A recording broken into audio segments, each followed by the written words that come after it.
Bismillahirrahmanirrahim.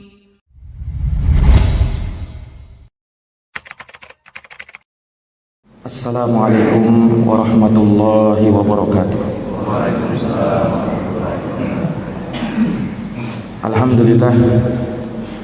Alhamdulillahi rabbil alamin. Wa bihi nasta'inu ala umuri dunya waddin. Asyhadu an la ilaha illallah wahdahu la syarika lah, ilahul awwalin wal akhirin. Wa asyhadu anna Muhammadan abduhu wa rasuluhu shadiqul amin. Sallallahu alaihi wa ala alihi wa sahbihi wa man tabi'ahum bi ihsanin ila yaumiddin wa sallama tasliman katsira.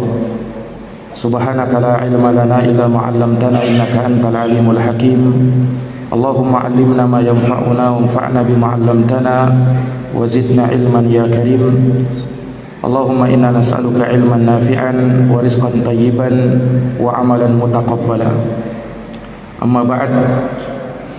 Ma'asyiral muslimin wal muslimat, hadirin wal hadirat, bapak-bapak dan saudara-saudara sekalian, jamaah salat subuh yang berbahagia. Alhamdulillah bi ni'matihi tatimmus shalihat. Segala puji hanya bagi Allah yang dengan nikmat-nikmatnya tertunai segala amal-amal kebajikan. Salawat dan salam semoga terhatur limpahkan kepada junjungan kita Nabi Agung, Nabi besar Muhammad sallallahu alaihi wasallam, kepada keluarga dan para sahabat serta orang-orang yang senantiasa meniti jalannya sampai hari kiamat. Ma'asyiral muslimin, jamaah salat subuh yang berbahagia, pada kesempatan subuh hari ini kembali kita akan melanjutkan kajian tentang kitab hadis Bahjatul Qulubil Abrar wa Qurratu Uyunil Akhyar, di mana hadis yang akan kita bacakan pada subuh kali ini adalah hadis yang diterima dari sahabat Abu Ya'la Shaddad ibnu Aus radhiyallahu taala anhu, an Rasulillah sallallahu alaihi wasallam qala, dari Rasulullah sallallahu alaihi wasallam beliau bersabda, innallaha katabal ihsana ala kulli syai', fa idza qataltum fa ahsinul qitalah, wa idza dabahtum fa ahsinud dibaha, wal yuhidda ahadukum syafratahu wal yurih dabihatahu. Rawahu Muslim. Sesungguhnya Allah telah menetapkan untuk berbuat baik atau melakukan kebaikan atas segala sesuatu. Fa idza qataltum fa ahsinul qitalah, apabila kalian harus membunuh maka perbaikilah cara membunuhmu. Wa idza dabahtum fa ahsinud dibah, dan apabila kamu menyembelih maka perbaikilah cara menyembelihmu. Bagaimana caranya? Wal yuhidda ahadukum syafratah, hendaknya seorang dari kalian menajamkan pisau sembelihannya. Wal yurih dabihatah, dan membuat nyaman hewan sembelihannya. Rawahu Muslim. Hadis ini diriwayatkan oleh Imam Muslim. Para hadirin yang dirahmati dan dimuliakan oleh Allah, hadis yang mulia ini mengajarkan kepada kita untuk berbuat ihsan, berbuat baik dalam segala urusan, dalam segala perkara, sampai pun dalam urusan membunuh atau menyembelih. Makanya diberikan contoh oleh Nabi sallallahu alaihi wasallam akan hal tersebut. Hadis ini adalah hadis yang sahih dan memuat kandungan ilmu yang sangat banyak. Makanya dikatakan oleh Imam Ibnul Attar, salah seorang murid dari Imam Nawawi rahimahullahu taala, beliau berkata, hadal haditsu minal ahaditsil jami'ati liqawaidid dini wal yakunil insanu muhsinan ila nafsihi wa ila jami'i makhluqatihi. Hadits ini kata beliau termasuk dari hadits-hadits yang mengumpulkan kaidah-kaidah dalam agama, mencakup pembahasan-pembahasan pokok yang menjadi usul, yang menjadi kaidah di dalam agama kita. Maka hendaknya seorang berbuat ihsan baik kepada dirinya maupun kepada yang lainnya dari kalangan makhluk-makhluk Allah Subhanahu wa taala. Hadits ini dimuat oleh Imam Nawawi dalam kitabnya Al-Arba'in An-Nawawiyah pada nomor hadis yang ke-17. Disebut oleh Imam Nawawi dalam kitabnya Al-Arba'in An-Nawawiyah. Diterima dari sahabat Abu Ya'la Shaddad ibnu Aus Al-Khadraji Al-Madani. Beliau sahabat yang tinggal di Madinah, dan beliau adalah sahabat yang mulia dari sahabat-sahabat Rasulullah sallallahu alaihi wasallam. Paman beliau juga masih sahabat Nabi. Paman beliau adalah Hasan ibnu Thabit. Hasan ibnu Thabit ini dikenal sebagai seorang penyair. Penyairnya Rasulullah sallallahu alaihi wasallam yang syair-syairnya itu senantiasa membela Nabi sallallahu alaihi wasallam di dalam dakwah-dakwahnya. Itu paman beliau. Nah, adapun Abu Ya'la sendiri, Shaddad ibnu Aus, ini sahabat yang punya keutamaan hingga beliau dipuji oleh sahabat yang lainnya. Dikatakan oleh sahabat Abu Darda radhiyallahu taala anhu, kata Abu Darda, innallaha azza wa jalla yu'tir rajula al-ilma wa la yu'tihi al-hilma wa yu'tihi al-hilma wa la yu'tihi al-ilma. Sesungguhnya Allah azza wa jalla terkadang memberikan seseorang itu ilmu, tetapi tidak memberikan kepadanya sifat al-hilm. Al-hilm itu artinya ketenangan, kesabaran dalam menanggung hal yang menyakitkan. Dan terkadang ada seseorang yang diberikan kesabaran tapi tidak diberikan ilmu. Wa inna Aba Ya'la Shaddad ibn Aus mimman a'tahu Allahul ilma wal hilma. Adapun sahabat Abu Ya'la Shaddad bin Aus, kata beliau, ini diantara orang-orang yang Allah berikan kepadanya ilmu dan sekaligus sifat al-hilm, yaitu kesabaran. Ini keutamaan beliau radhiyallahu taala anhu. Nah, dan beliau ini juga sahabat Abu Ya'la Shaddad ibnu Aus dikenal sebagai abidus sahabat. Beliau adalah ahli ibadah di kalangan sahabat Nabi sallallahu alaihi wasallam. Iya, dikatakan oleh sahabat Asad ibnu Wadha'ah yang juga beliau merupakan sahabat Nabi, kana Shaddad ibnu Aus idza akhadha madja'ahu minal laili kana kal habbati alal miqlah. Kata Asad ibnu Wadha'ah, Shaddad bin Aus ini radhiyallahu anhu, apabila beliau tidur di tempat tidurnya di suatu malam, maka beliau itu seperti kacang di atas penggorengan. Maksudnya beliau itu tidak tenang di atas tempat tidurnya. Kenapa begitu? Ya, beliau tidak tenang ketika beliau harus tertidur, memejamkan matanya, dalam keadaan beliau tidak tahu apakah beliau dijamin umurnya masih sampai esok hari ataukah tidak. Dan kematian itu senantiasa terngiang-ngiang di telinga beliau. Jangan sampai tidurku ini dan aku tidak akan bisa bangun lagi setelah ini. Maka apa yang beliau lakukan?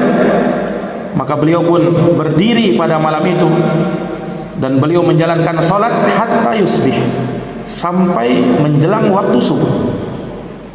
baru beliau merasakan ketenangan di dalam jiwanya. Dan beliau mengatakan, Allahumma innan nara qad halat baini wa baina naumi. Ya Allah, sesungguhnya neraka itu telah menghalangi antara diriku dengan tidurku. Aku tidak bisa tenang sampai aku menegakkan ibadah kepadamu. Nah, ini menunjukkan bagaimana khasyah beliau yang sangat tinggi, rasa takut kepada Allah Subhanahu wa taala yang luar biasa, dan ini tidaklah dimiliki kecuali terhadap wali-wali Allah Subhanahu wa taala yang menjadi kekasih dan pilihan Allah. Abu Ya'la Shaddad ibnu Aus termasuk dari orang-orang yang dianugerahkan oleh Allah Subhanahu wa taala sifat seperti itu. Nah, para hadirin yang dirahmati dan dimuliakan oleh Allah, Rasulullah sallallahu alaihi wasallam pernah memberikan pesan dan wasiat kepada Abu Ya'la Shaddad ibnu Aus. Dalam sebuah hadis yang diriwayatkan oleh Imam Ahmad, bahwasanya Nabi sallallahu alaihi wasallam bersabda kepada beliau, "Idza kanazan nasu dzahaba wal fiddah faqnizu haula'il kalimat." Wahai Shaddad, apabila engkau melihat manusia mereka sibuk mengumpulkan emas dan perak, mengumpulkan harta benda, maka sibukkanlah dirimu untuk membaca doa ini, kata beliau. Doa yang kandungannya sangat luar biasa. Doa yang diajarkan oleh Nabi kepada Shaddad ibnu Aus. Kata Nabi sallallahu alaihi wasallam, wahai Shaddad, ucapkan doa ini. Allahumma inni as'aluka tsabata fil amr wal azimata 'ala rusyd wa as'aluka syukra ni'matika wa as'aluka husna ibadatika wa as'aluka qalban saliman wa as'aluka lisanan sadiqa wa as'aluka min khairi ma ta'lam wa a'udzu bika min syarri ma ta'lam wa astaghfiruka lima ta'lam fa innaka antal allamul ghuyub. Ini doa yang diajarkan oleh Nabi kepada beliau. Allahumma, ya Allah, inni as'aluka tsabata fil amr. Aku minta kepadamu ya Allah keteguhan dalam sebuah urusan. Wal azimata 'ala rusyd. Dan aku minta kepadamu ya Allah tekad yang kuat di atas petunjuk.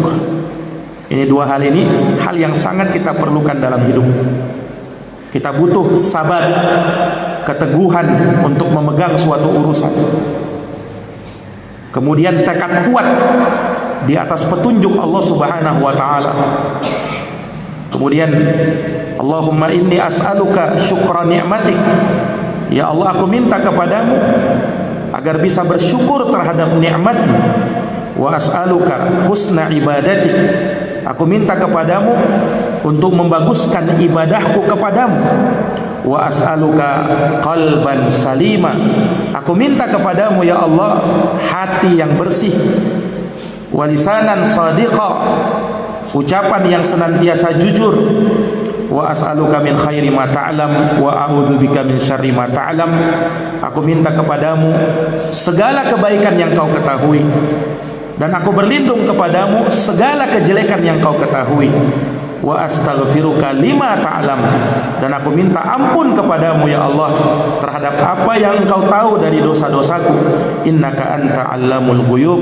Karena engkau zat yang maha mengetahui segala yang gaib. Ini doa luar biasa diajarkan oleh Nabi sallallahu alaihi wasallam kepada sahabatnya Shaddad ibnu Aus radhiyallahu taala anhu. Para hadirin yang dirahmati dan dimuliakan oleh Allah, Shaddad bin Aus, beliau wafat di Palestina dan dikuburkan di dekat Baitul Maqdis, Masjidil Aqsa. Dan itu terjadi pada tahun 58 Hijriyah. Dan umur beliau radhiyallahu anhu genap 75 tahun, dan meriwayatkan hadis dari Nabi sallallahu alaihi wasallam sekitar 50 hadis saja. Ini biografi singkat dari sahabat Abu Ya'la Shaddad ibnu Aus. Semoga Allah meridhai beliau.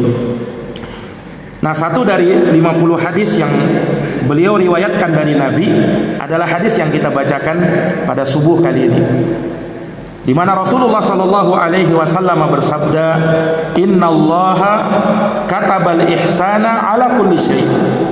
Sesungguhnya Allah Subhanahu wa taala memerintahkan atau menetapkan untuk berbuat ihsan terhadap segala sesuatu. Kataba di sini bermakna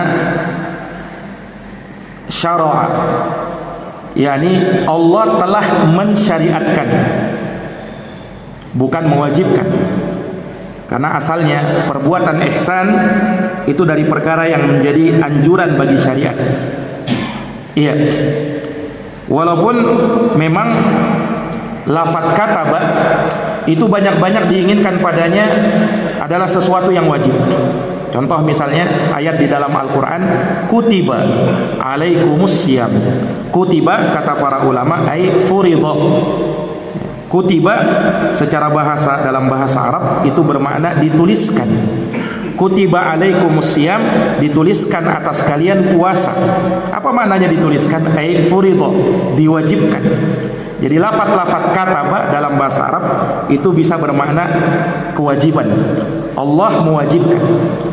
Nah, tetapi di dalam hadis ini itu bukan bermakna seperti itu. Kataba terkadang bisa bermakna suatu ketetapan. Sehingga kalau diterjemahkan innallaha katabal ihsana ala kulli syai, sesungguhnya Allah menetapkan untuk berbuat ihsan terhadap segala sesuatu. Nah, kitabatullah, ketetapannya Allah Subhanahu wa taala, kata para ulama, itu terbagi menjadi dua. Ada namanya kitabatun qadariyah. Ada ketetapan takdir dari Allah Subhanahu wa taala, dan ada namanya kitabatun syar'iyyah. Ketetapan syar'i dari Allah Subhanahu wa taala. Dan memahami kedua ketetapan ini adalah perkara yang penting dalam urusan takdir. Allah Subhanahu wa taala menetapkan sesuai dengan takdirnya. Dan Allah Subhanahu wa taala kadang menetapkan sesuatu, Allah inginkan seperti ini, walaupun terkadang tidak semuanya terjadi seperti itu. Tapi Allah sudah tetapkan hal tersebut. Namun secara takdir Allah pasti terlaksana. Tapi apa yang Allah inginkan kadang terlaksana, kadang tidak. Misalnya Allah Subhanahu wa taala menginginkan kepada manusia agar mereka beriman dan bertakwa. Itu ketetapan Allah. Dia ketetapan syar'i, bukan ketetapan qadari. Allah tetapkan secara syar'i agar manusia beriman dan bertakwa. Tetapi tidak semua ternyata orang manusia itu beriman dan bertakwa. Ada yang kafir, ada yang ingkar, ada yang tidak bertakwa. Sekalipun Allah menginginkan agar manusia itu semuanya menjadi orang yang beriman dan menjadi orang yang bertakwa. Tetapi secara takdiri ternyata tidak terjadi. Manusia ada yang beriman dan ada yang ingkar. Nah, ketika Allah Subhanahu wa taala menetapkan terjadi suatu musibah, maka itu ketetapan Allah Subhanahu wa taala yang merupakan takdir dari Allah. Sesuatu yang Allah Subhanahu wa taala tidak inginkan terjadi pada hambanya, suatu kejelekan. Namun apabila dia disandarkan kepada Allah, pasti baik. Sebab Allah tidaklah menetapkan sesuatu kecuali kebaikan. Sekalipun al-maqdur yang ditetapkan itu boleh jadi jelek bagi makhluk. Adanya musibah. Musibah itu sendiri kalau dipandang dari sisi itu musibah, maka itu kejelekan bagi makhluk. Tetapi di sisi Allah, ketika Allah tetapkan itu, maka itu kebaikan. Kita memandang itu kebaikan karena melihat hikmah dari musibah itu. Betapa banyak orang yang menjadi sadar setelah ditimpa musibah. Betapa banyak orang yang bertaubat kepada Allah ketika banyak masalah merundung dirinya. Nah, ini kan kebaikan. Nah, maka Allah Subhanahu wa taala menetapkan sebuah takdir dan sebuah ketetapan. Di dalam hadis dikatakan bahwa innallaha katabal ihsana ala kulli syai'. Ketika kita tafsirkan bahwasanya ketetapan di sini adalah ketetapan takdiri, yakni Allah Subhanahu wa taala kalau menetapkan terhadap segala sesuatu takdir, maka pasti baik. Itu makna dari hadis ini. Allah Subhanahu wa taala ketika menetapkan sesuatu kepada makhluknya, maka ketetapan Allah pasti baik. Dan ini yang harus kita sadar. Allah Subhanahu wa taala tidak mungkin menzolimi kita, ya kan? Allah Subhanahu wa taala tidak mungkin menginginkan kejelekan kepada kita. Maka semua takdir Allah yang Allah berikan kepada kita pasti baik. Dan ini kalau seseorang betul-betul sadar akan hal ini, maka kehidupannya pasti nyaman. Dan dia tidak akan ingin berpindah kepada takdir yang lain. Dan dia tidak akan berangan-angan untuk mendapatkan takdir orang lain. Kenapa? Karena sadarnya dia, apa yang Allah tetapkan pasti baik. Sekalipun apa yang dia rasa pada saat itu, mungkin dia tidak rasa nyaman, mungkin dia rasa terpuruk ini dan itu, tetapi yakinilah itu kebaikan sebenarnya. Iya. Makanya disebutkan dalam sebuah hadis, Rasulullah pernah bersabda dalam hadis yang diriwayatkan oleh Imam Ahmad, kata Nabi sallallahu alaihi wasallam, innallaha la yaqdi lil mu'min qada'an illa kana khairan lahu. Kata Nabi sallallahu alaihi wasallam, sesungguhnya Allah tidaklah menetapkan suatu ketetapan bagi seorang mukmin, apapun ketetapan itu, kecuali pasti baik bagi dirinya. Kecuali apa? Pasti baik bagi dirinya. Ini sabda Nabi sallallahu alaihi wasallam. Jadi semua ketetapan Allah pasti baik. Makanya ketika kita ditimpa suatu musibah yang itu tidak lain dan tidak bukan merupakan ketetapan Allah, kita tidak boleh berkata lau, andaikan saja. Tidak boleh. Nabi SAW perintahkan apa? Fa in asobaka syai'un, apabila ada suatu musibah menimpa dirimu, fala taqul lau anni fa'altu kana kada wa kada. Coba seandainya saya tidak melakukan ini dan itu, seandainya saya berlaku begini dan begitu, niscaya tidak akan terjadi ini dan itu. Jangan, kata Nabi, jangan berucap seperti itu. Walakin qul, tapi yang harus Anda ucapkan, qaddarallahu wa ma syaa fa'al. Inilah takdir Allah, dan apa yang Allah inginkan pasti terjadi. Kenapa tidak boleh berucap andai kata? Kata Nabi, fa inna law taftahu amalan lisyaitan. Sebab ucapan andai kata itu bisa membuka pintu bagi setan. Artinya orang nanti bisa berpikir tidak ridho dengan ketetapan Allah itu. Padahal ketetapan Allah pasti baik. Para jamaah yang dirahmati dan dimuliakan oleh Allah, manusia itu kan hanya bisa berencana. Manusia itu kan hanya bisa mengira-ngira. Apa yang dia pandang baik belum tentu baik di sisi Allah. Apa yang dia pandang buruk belum tentu itu buruk di sisi Allah. Bisa jadi sebaliknya. Makanya dalam surat Al-Baqarah Allah berfirman, asa an takrahu syai'an wa huwa khairun lakum wa asa an tuhibbu syai'an wa huwa syarrun lakum wallahu ya'lam wa antum la ta'lamun. Bisa jadi, kata Allah, kalian memandang buruk sesuatu padahal itulah yang terbaik bagimu. Dan bisa jadi kalian memandang baik suatu urusan, suatu perkara padahal itu yang buruk bagi kamu. Allah yang tahu, sementara kalian cuma bisa mengira. Ya. Nah, ini para jamaah sekalian yang dirahmati oleh Allah. Artinya begini, ketika kita kadang menginginkan sesuatu, kita pengen jadi orang kaya, tapi ternyata Allah tidak jadikan kita kaya, ya kehidupan kita begini-begini saja, tidak kaya-kaya. Nah, maka jamaah sekalian yang dirahmati oleh Allah, bisa jadi ketika kita menjadi orang kaya, maka kehidupan kita tidak seperti ini jadinya. Dari sisi keagamaan kita, dari sisi kebaikan yang sekarang kita berada di atasnya, Karena Allah Subhanahu wa taala Maha tahu kepada siapa Allah Subhanahu wa taala berikan rezekinya, kepada siapa dan terhadap siapa Allah Subhanahu wa taala berikan hal tersebut. Belum tentu ketika dia menjadi orang kaya dia akan menjadi orang yang lebih baik. Bisa jadi ada orang yang dia berada di atas keadaan seperti itu, itulah yang lebih baik bagi dirinya. Dan itu tidak bisa dibayangkan kalau di akhirat nanti. Makanya Nabi SAW menyebutkan ada seseorang di hari kiamat nanti, dia berada di suatu derajat yang Allah Subhanahu wa taala tempatkan dirinya di atas derajat itu. Sudah mulia dia, tapi ternyata dia melihat kawannya itu lebih tinggi derajatnya daripada dia.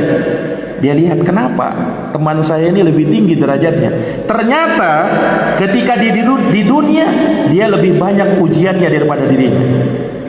Ujian kemiskinan, ujian ini dan itu, musibah banyak menimpa dirinya. Nah, ujian itu, musibah yang menimpa dirinya itu semakin mengangkat derajatnya di sisi Allah. Maka dia pun merasa luar biasa orang ini.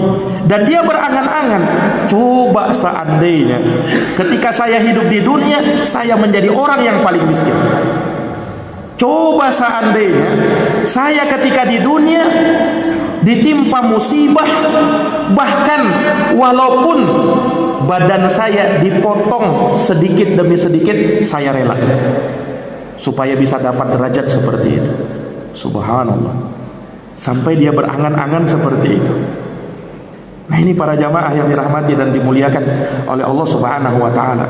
Sehingga apa yang dirasakan oleh seseorang dari perkara dunia yang sekarang ini dia rasakan, nah, maka hal tersebut tidak bisa kita pastikan itu baik, dan kita tidak pastikan itu adalah keburukan. Tergantung bagaimana sikap dia menghadapi nikmat dari Allah Subhanahu wa taala atau musibah yang Allah timpakan kepada dirinya. Apakah dia menjadi orang yang sabar atau menjadi orang yang bersyukur ketika dapat nikmat. Rasulullah pernah bersabda, "Ajaban li amril mu'min." Sungguh kata Nabi, sangat menakjubkan urusannya orang-orang yang beriman itu. Kenapa? Inna amrahu kullahu lahu khair. Sebab segala urusannya adalah kebaikan. Bagaimana itu?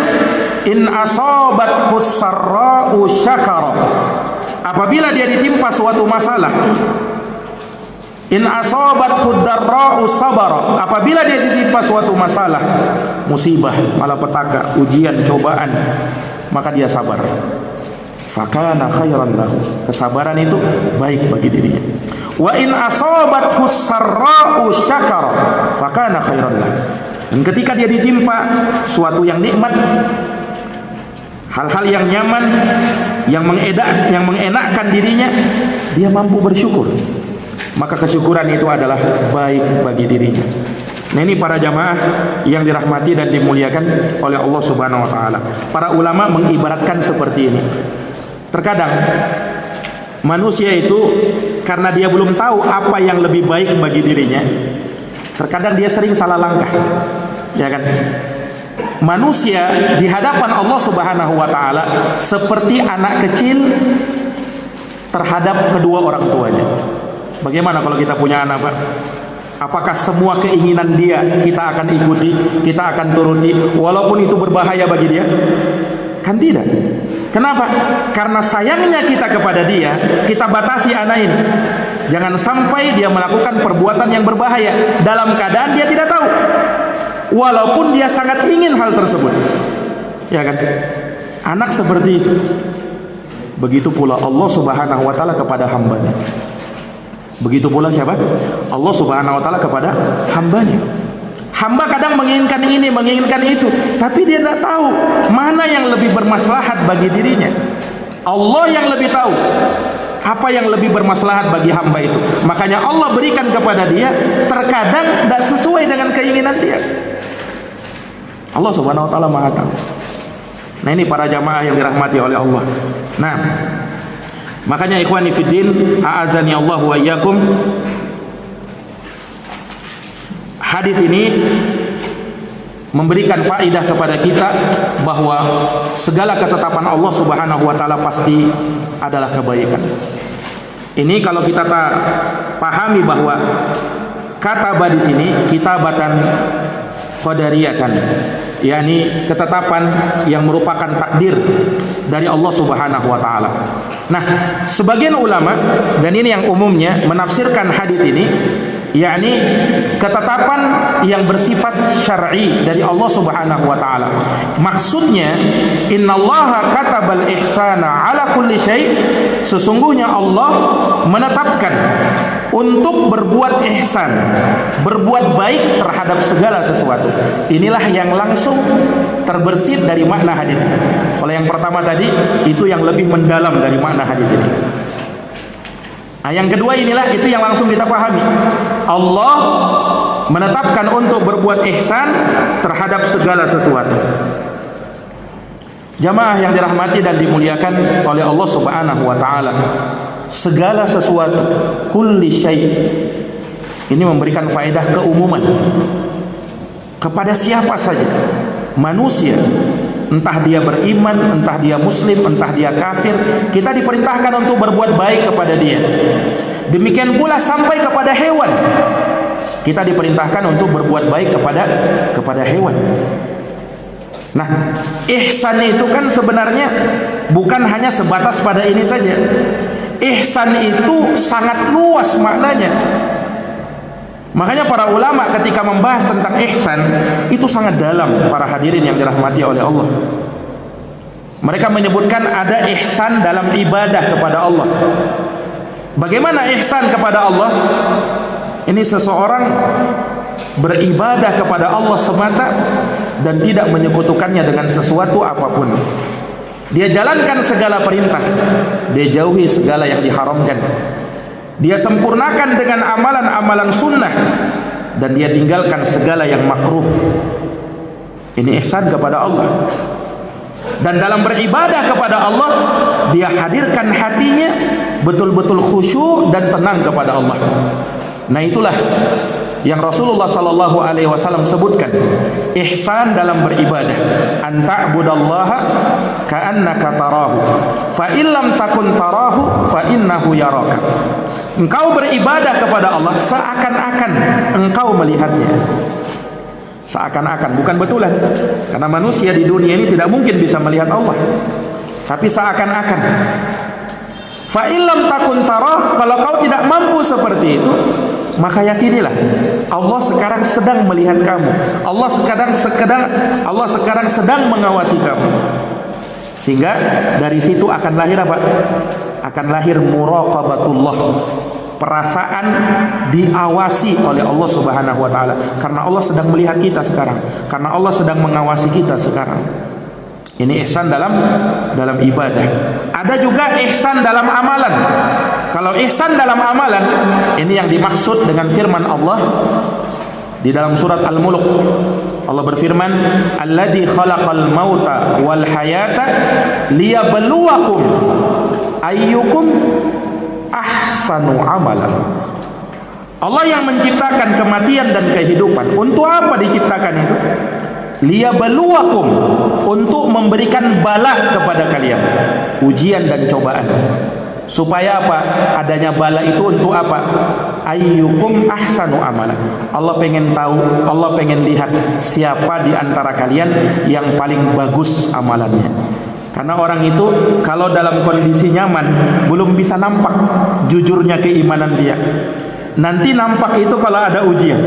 Apakah dia masih istiqomah atau tidak? Nah, dengan ujian itu baru terlihat aslinya orang itu bagaimana.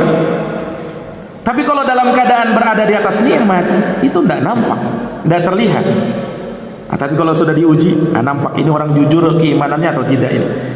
Dengan istiqomahnya dia di atas keimanan. Nah, ini para hadirin yang dirahmati dan dimuliakan oleh Allah Subhanahu wa taala. Jadi ihsan dalam amalan, bagaimana seorang itu bisa ikhlas dan mencocokkan amalannya sesuai dengan apa yang dituntunkan oleh Nabi sallallahu alaihi wasallam. Ini ihsan di dalam amalan. Kemudian ihsan secara umum maknanya berbuat baik kepada orang lain. Siapa orang yang paling pantas untuk kita berbuat baik kepadanya? Kedua orang tua kita. Rasul pernah ditanya, "Ya Rasulullah, man ahaqqun nasi bi husni sahabati?" Ya Rasulullah, siapa orang yang paling pantas untuk aku berbuat baik kepada dia? Qala ummuk, kepada ibumu. Summa man, qala ummuk, ibumu lagi. Summa man, qala ummuk, ibumu lagi. Summa man, qala abuk, baru setelahnya bapakmu. Summal aqrab fal aqrab, lalu yang terdekat setelah itu dan yang terdekat lagi. Maksudnya mulai dari karib kerabatmu dulu, yang paling dekat, dan merekalah orang yang paling pantas untuk kita berbuat baik kepadanya. Kepada kedua orang tua, tidak usah ditanya lagi. Hak kedua orang tua jauh lebih besar daripada hak istri dan anak kita. Orang tua itu yang pertama, karena dia yang melahirkan kita, dia yang selalu mendoakan kita, dan karena merekalah kita bisa berada di dunia ini. Para hadirin yang dirahmati dan dimuliakan oleh Allah. Kemudian kepada istri dan anak kita, ini orang-orang yang hendaknya kita dahulukan. Rasulullah sallallahu alaihi wasallam pernah menyebutkan tentang manusia yang terbaik adalah manusia yang paling baik kepada keluarganya. Khairukum khairukum li ahli wa ana khairukum li ahli. Sebaik-baik kalian, kata Nabi, adalah orang yang paling baik kepada istrinya, dan saya adalah orang yang paling baik kepada istriku. Ini para jamaah yang dirahmati dan dimuliakan oleh Allah. Kemudian kepada tetangga kita, man kana yu'minu billahi wal yawmil akhir falyukrim jarahu. Siapa yang beriman kepada Allah dan hari akhir, muliakan tetanggamu. Kepada tamu yang datang, man kana yu'minu billahi wal yawmil akhir falyukrim dhaifahu, muliakan tamumu. Ini jamaah yang dirahmati oleh Allah. Kemudian kita berbuat ihsan kepada dua yang menjadi tonggak kehidupan kita, yaitu ulama dan umara. Allah Subhanahu wa taala berfirman, "Ya ayyuhalladzina amanu atiullaha wa atiur rasul wa ulil amri minkum." Hai orang-orang yang beriman, taatlah kamu kepada Allah, taatlah kamu kepada Rasul, dan ulil amr di antara kamu. Ulil amr, kata Imam Ibnu Katsir, ulama wal umara, para ulama dan umara. Ulama kita taati fatwa-fatwa mereka, wejangan-wejangan mereka. Umara kita taati apa yang tidak bertentangan dengan syariat Allah. Selama umara itu memerintahkan kepada yang baik, kita taati. Tetapi kalau memerintahkan kepada yang buruk, maka Allah Subhanahu wa taala atau Rasulullah SAW bersabda, la ta'ata li makhluqin fi ma'siyatil khaliq. Tidak ada ketaatan kepada seorang makhluk pun kalau urusannya bermaksiat kepada Allah Subhanahu wa taala, sang pencipta. Nah, ini para jamaah yang dirahmati dan dimuliakan oleh Allah Subhanahu wa taala. Maka ihsan itu sangat luas. Nah, di sini Nabi kita Muhammad sallallahu alaihi wasallam mencontohkan dua hal. Contohnya apa? Fa idza qataltum fa ahsinul qitalah. Kalau kau membunuh, perbaikilah cara membunuh. Oh, berarti Islam disuruh memerintahkan orang untuk membunuh. Oh, bukan. Maknanya hadis ini membunuh dalam perkara yang diizinkan oleh syariat. Apa yang diizinkan dalam syariat? Ketika berperang misalnya di medan jihad, itu memang kita disuruh kalau tidak dibunuh ya membunuh. Nah, tapi dalam medan jihad, konteksnya dalam medan jihad. Demikian pula dalam hukum kisos misalnya. Dalam Islam, dalam hukum Islam ada hukum kisos. Orang yang membunuh dibalas dibunuh apabila syariat Islam ditegakkan. Kemudian kalau ada wanita yang sudah menikah berzina atau laki-laki yang sudah menikah berzina, maka hukumnya dirajam, dilempar sampai mati dia. Itu namanya apa? Hukum Islam. Atau penyihir. Nah, penyihir itu juga dihukum mati di dalam Islam. Nah, dari dalam hal-hal yang seperti ini, Islam memberikan izin, tentunya dalam konteks yang tadi kita sebutkan, bukan membunuh sembarang orang, bukan. Ya. Nah, ketika harus membunuh, perbaiki cara membunuh. Makanya Nabi SAW ketika berjihad itu Nabi berwasiat kepada sahabat-sahabatnya. Tidak boleh, kata Nabi, mencincang, tidak boleh, itu bukan dari Islam itu. Tidak boleh membunuh perempuan, tidak boleh membunuh anak kecil, tidak boleh. Ini pesan-pesan Nabi SAW. Tidak seperti mereka orang-orang kafir, iya, yang mereka tidak punya aturan di dalam hal tersebut. Ketika membunuh kaum muslimin bagaimana? Tapi Islam tidak membolehkan yang seperti itu. Kita disuruh berbuat ihsan walaupun harus membunuh. Nah, ini kan muamalah paling buruknya kita kepada manusia, sampai membunuh dia. Itu pun disuruh berbuat baik. Nah, itu kalau pada manusia.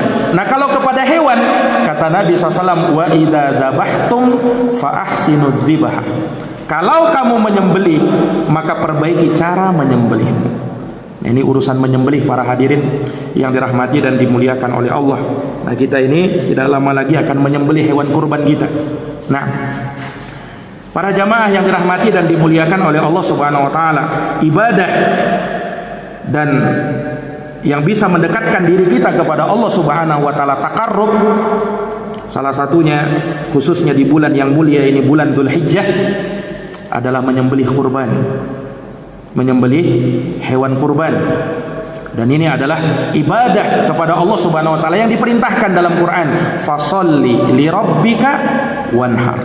Salatlah karena Tuhanmu dan sembelihlah kurban. Kata sahabat Ibnu Abbas, juga diriwayatkan dari Ikrimah, Imam Qatadah, Atha bin Abi Rabah dan selainnya, bahwa yang dimaksud dengan fasholli li rabbika, tegakkanlah salat karena Tuhanmu, dalam ayat itu maksudnya tegakkan salat Id, salat Idul Adha. Wanhar, dan sembelihlah kurban. Nah, pas di tanggal 10 itu, ketika kita jalankan salat Id, sepulang darinya maka kita menyembelih hewan kurban kita. Fasholli li rabbika wanhar, tegakkanlah salat untuk Tuhanmu dan sembelihlah kurban. Para jamaah yang dirahmati dan dimuliakan oleh Allah Subhanahu wa taala, menyembelih kurban ini kan dalam rangka kesyukuran kita kepada Allah Subhanahu wa taala atas apa yang Allah berikan kepada kita dari rezeki yang sangat luas. Makanya hikmahnya la'allakum tashkurun, supaya kalian bersyukur kepada Allah. Walaupun Rasul sallallahu alaihi wasallam sifatnya anjuran, tapi pada sebagiannya bersifat ancaman memang. Makanya ulama itu sampai beda pendapat, kurban itu wajib atau sunnah.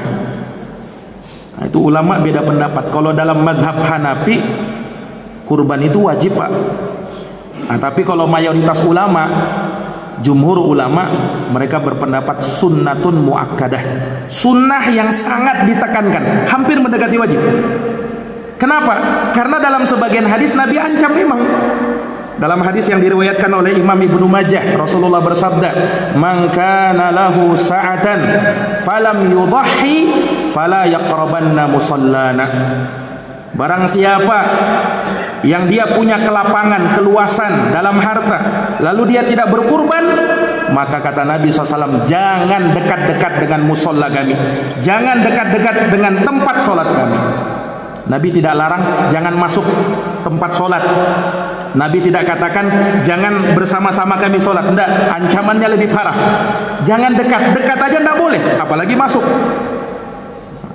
Atas dasar ini sebagian ulama sampai berpendapat wajib kurban itu. Ya. Maka boleh mungkin ditulis pengumuman, siapa yang punya kelapangan tapi tidak berkurban, jangan dekat-dekat musola kami. Kira-kira bagaimana kalau ditulis seperti itu, Pak?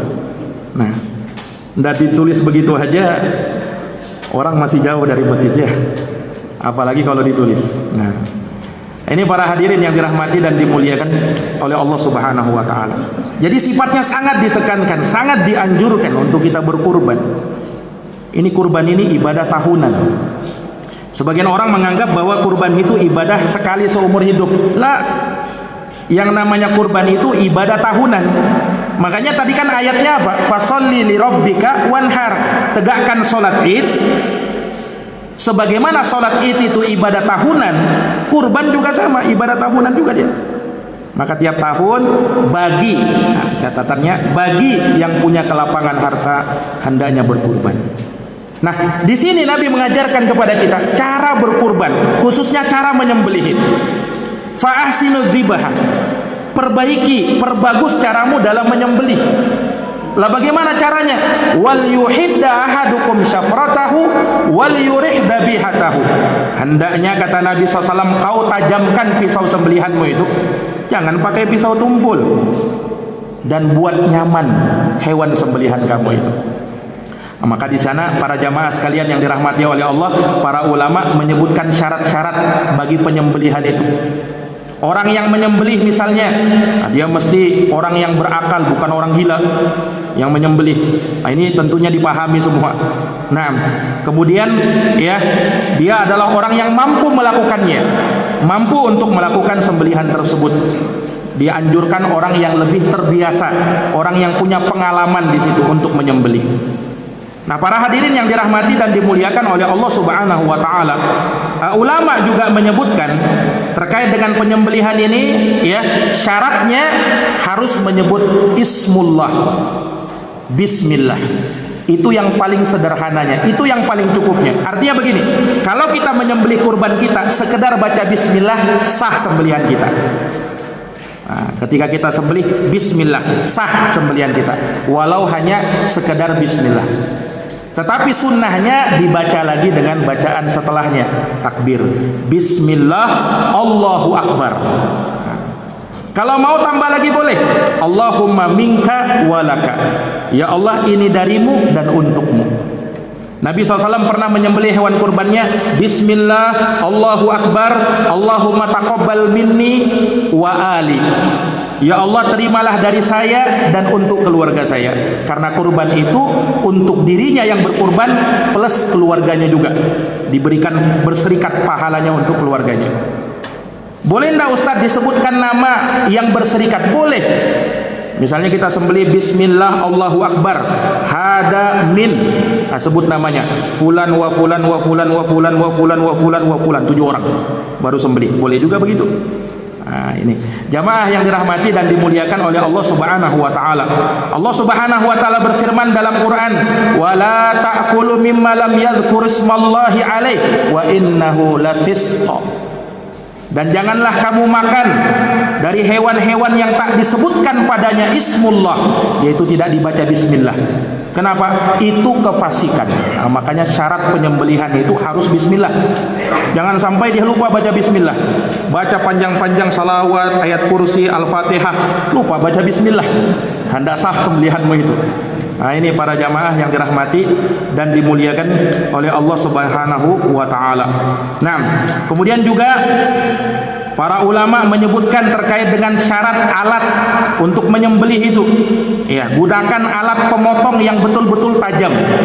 Nabi tidak bolehkan pakai kuku dan juga pakai tulang. Nah, karena dulu ada alat penyembelihan orang dulu, mereka buat dari tulang, Pak. Itu dilarang oleh Nabi SAW. Dan juga dari kuku, nah, itu juga dilarang oleh Nabi. Walaupun memang bisa melukai, tapi tidak tajam. Nah, makanya mesti dites ketajaman pisau sembelihan kita itu. Kalau sudah betul-betul tajam, nah itu yang apa namanya kita jadikan sebagai untuk menyembelih. Makanya kan kata Nabi, wal yuhidda ahadukum syafratah. Kau hendaknya tajamkan sembelihanmu itu. Nah, ketika kita asah pisau sembelihan kita, adabnya juga jangan sampai kita lihatkan kepada siapa? Kepada hewan yang mau disembelih ini. Nah, jadi pernah, Pak, disebutkan dalam sebuah hadis, ada salah seorang sahabat, dia sedang meninjak hewan sembelihannya, kemudian dia asah pisau di hadapan kambingnya itu. Maka kambing itu dilihat oleh Nabi SAW, ditegur oleh Nabi SAW. Aturiduna an taqtuluhu mautatan? Apakah kau ingin menyembelih dia, ingin mematikan dia beberapa kali, kata Nabi. Tak boleh kalau kau asah pisaumu di depan dia. Itu tak boleh. Demikian pula tak boleh kita menyembelih hewan kurban itu disaksikan oleh kawan-kawannya. Nah, makanya mesti ditutup, Pak. Tak boleh diperlihatkan. Kenapa? Bisa stres hewan itu. Dia paham, Ustaz. Iya, dia paham juga karena hewan itu Bukan punya akal ya, punya insting dia. Nah, dia bisa stres ketika melihat kawannya disembelih di hadapan matanya, ngamuk dia nanti. Nah, ini para jamaah yang dirahmati dan dimuliakan oleh Allah Subhanahu wa taala. Nabi SAW ketika menyembelih kurbannya, beliau baringkan di rusuk sebelah kirinya, untuk nanti menghadap kiblat. Ketika dibaringkan di sebelah sininya, maka ya gampang menyembelihnya, karena nanti kita menyembelih dianjurkan menghadap kiblat. Kemudian Nabi SAW letakkan kakinya itu di rusuk atau pangkal lehernya. Di pangkal lehernya Nabi letakkan, kemudian Nabi SAW gesek pisaunya di leher, yaitu dekat dekat lehernya. Kalau zabah itu di sini, beda kalau nahar, pada onta itu bagian sini. Nah, dan yang namanya sembelihan, kata para ulama, itu memutuskan al-wadjan wal muri. Sahnya sembelihan kalau kita putuskan tenggorokannya dan urat yang menempel di tenggorokan itu. Kalau sudah terputus dua itu, ya, maka sah sembelihan kita. Jangan ketika kita menyembelih kurban, ya, belum benar-benar mati hewannya, kemudian akhirnya dia paksa dia patahkan. Tidak sah itu sembelihan itu. Karena dia harus mati dengan sembelihan, bukan mati dengan kita patahkan lagi lehernya. Ada sebagian orang kan, belum mati nih, patahkan aja lehernya. Nah, itu bisa jadi bangkai itu. Karena dia bukan mati dengan sembelihan kita.